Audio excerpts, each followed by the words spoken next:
Hello students, welcome back. तो students, आज के वीडियो लेक्चर में अपन अध्याय 3 मानव जनन पढ़ने वाले हैं। पूरे अध्याय में बताया जाता है कि मनुष्य अपने समान नई संतान किस प्रकार उत्पन्न करता है और मानव जनन क्रिया में भाग लेने वाले अंग कौन कौन से हैं। तो समझते हैं एक एक करके सारी चीज़ों को। मनुष्य में होता है लैंगिक जनन, सेक्सुअल रिप्रोडक्शन। ठीक है, तो सेक्सुअल जो रिप्रोडक्शन होता है इसमें दो अलग अलग जनकों की ज़रूरत होती है, स्त्री और पुरुष, यानी कि नर और मादा। ठीक है, तो नर भाग में बनता है नर युग्मक और मादा में मादा युग्मक, और मादा युग्मक और नर युग्मक मिल करके युग्मनज का निर्माण करते हैं। युग्मनज के द्वारा भ्रूण बनता है, भ्रूण से नई संतान की उत्पत्ति होती है। ये है प्रोसेस। ठीक है, तो नर में पाए जाते हैं 46 गुणसूत्र और मादा में भी 46 गुणसूत्र। तो जो जनन कोशिका होती है उसमें अर्धसूत्री विभाजन होता है। अर्धसूत्री विभाजन के दौरान ये 46 गुणसूत्र हैं वो अलग अलग बट जाते हैं, आधे आधे बट जाते हैं, यानी कि 23-23। यही अर्धसूत्री मतलब विभाजन नर भाग में भी होता है और मादा भाग में भी होता है। ठीक है, जब युग्मनज का निर्माण होता है तो ये गुणसूत्र आधे आधे बट जाने के बाद, यानी कि 23-23 आधे आधे बट जाते हैं, 23-23 हो जाते हैं। ठीक है, अब जब नई संतान बनती है उसमें भी 46 गुणसूत्र होते हैं, वो इसी प्रकार से पाए जाते हैं, यानी कि 23 पाए जाते हैं मादा के और 23 नर के। तो जो नई संतान होगी उसमें भी 46 गुणसूत्र पाए जाते हैं। ठीक है, मानव शरीर की केवल जनन कोशिका में ही अर्धसूत्री विभाजन होता है।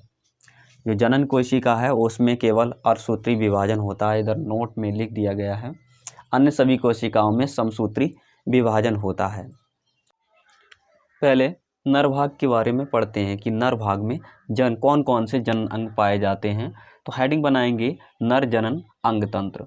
तो इसमें दो मेन भाग होते हैं, प्राथमिक लैंगिक अंग, यानी कि प्राथमिक लैंगिक अंग वे होते हैं जो जनन क्रिया में मुख्य रूप से भाग लेते हैं, और सहायक या द्वितीयक लैंगिक अंग, जिससे नाम से ही सिद्ध होता है कि सहायक, यानी कि ये जनन क्रिया में सिर्फ सहायता करते हैं, थोड़ा सा सहायता कर देते हैं, हेल्प करते हैं, उन्हें हम सहायक या द्वितीयक लैंगिक अंग कहते हैं।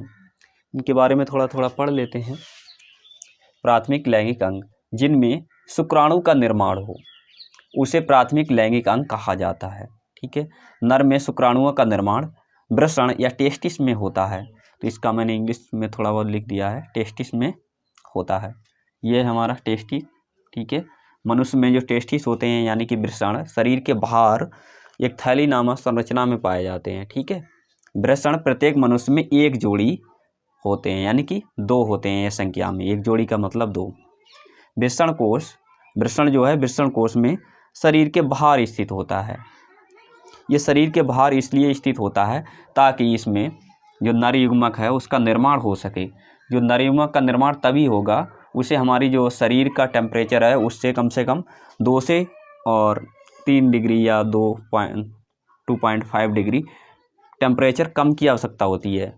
यानी कि वृषण कोश के अंदर नर युग्मक का निर्माण तभी होगा जब उसका तापमान हमारे शरीर के, यानी कि जो बॉडी कोर का तापमान है उससे कम 2-3 डिग्री तापमान कम हो, तभी नर युग्मक का निर्माण होता है। इसीलिए जो वृषण है वो हमारे शरीर के बाहर स्थित होते हैं। ये क्वेश्चन इस तरह से भी पूछा जा सकता है। ठीक है, अब मैंने ये बना रखा है, वृषण एक बना रखा है। ये वृषण है, ये टेस्टिस, और ये बंद होता है वृषण कोश में, इसे बोलते हैं स्क्रोटम। स्क्रोटम के अंदर ये बंद होता है। ठीक है, इससे एक नली निकलती है जिसे उदर गुहा या वास डिफरेंस कहते हैं।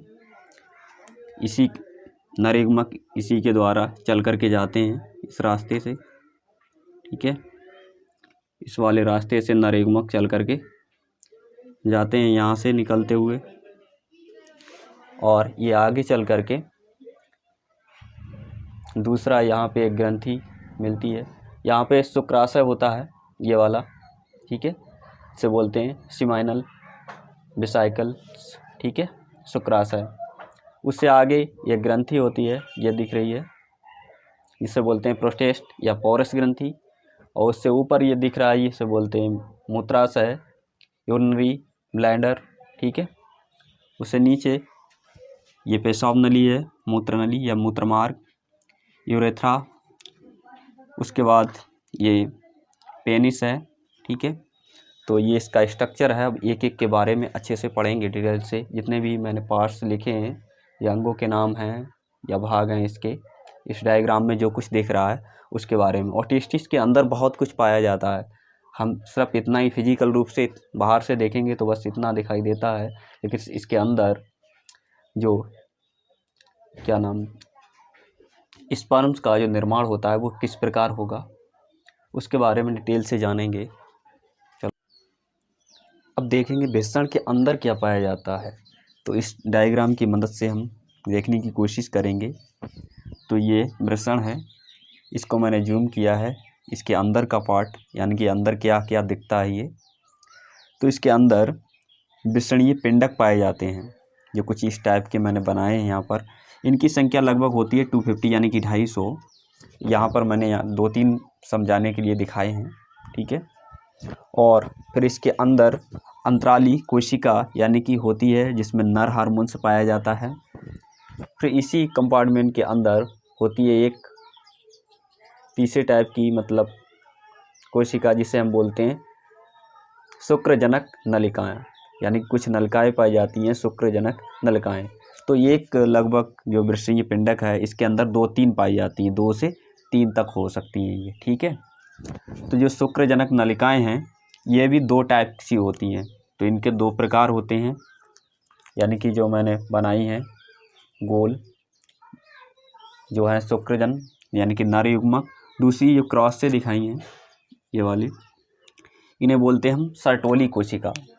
तो जो सर्टोली कोशिका का कार्य होता है, जो नर युग्मक का निर्माण होता है, मतलब नर युग्मक के लिए पोषण प्रदान करना।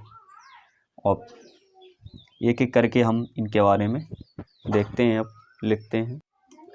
अब इनके बारे में थोड़ा जान लेते हैं। शुक्राशय तरल पदार्थ यानी कि वीर्य यानी कि जो सीमन है का अधिकांश भाग इसी में बनता है। शुक्राशय में ही जो वीर्य बनता है ज़्यादातर, इसका अधिकांश भाग शुक्राशय के अंदर ही बनता है, जिसमें प्रोटीन है और प्रोटोस आदि पाए जाते हैं, ठीक है। अब है हमारा प्रोस्टेट। दूधिया रंग का क्षारीय पदार्थ होता है ये, जो कि मूत्रमार्ग की अम्लता को निष्प्रभावी कर देता है, ठीक है, और वीर्य को एक गति प्रदान करता है। वल्वोयूथ्रेल ये तरलता व चिकनाहट को बनाए रखता है। इसका काम होता है तरलता को बनाए रखना यानी कि चिकनाहट को बनाए रखना। फिर हमारा है उदर गुहा यानी कि वास डिफरेंस। तो ये एक नली होती है, ये डायग्राम में दिख रही होगी। शुक्राणु यानी कि वास डिफरेंस के द्वारा बाहर आते हैं। जो शुक्राणु होते हैं वो वास डिफरेंस के द्वारा बाहर निकलते हैं या बाहर आते हैं। उसके बाद हमारी सर्टोली कोशिका, ये क्या होती है, या सर्टोली सेल्स।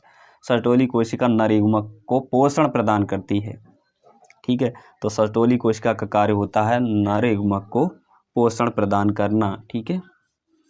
इसका कार्य है नर युग्मक को पोषण प्रदान करना। उसके बाद हमारा नेक्स्ट हेडिंग है शुक्रजन कोशिका। ये क्या होती है, तो इसी को ही या नर युग्मक कहा जाता है, ठीक है। इसी को ही नर युग्मक कहा जाता है, शुक्रजन कोशिका को, ठीक है। तो उम्मीद करते हैं ये वीडियो आपको पसंद आया होगा। पसंद आया तो लाइक करें और अपने सभी दोस्तों और इसी प्रकार के वीडियोज पाने के लिए हमारे चैनल को सब्सक्राइब करें, साथ ही बेल आइकन को भी प्रेस कर दें, जिससे आने वाले हर वीडियो का नोटिफिकेशन आपको मिलता रहे बिल्कुल टाइम पर। तो गाइस धन्यवाद।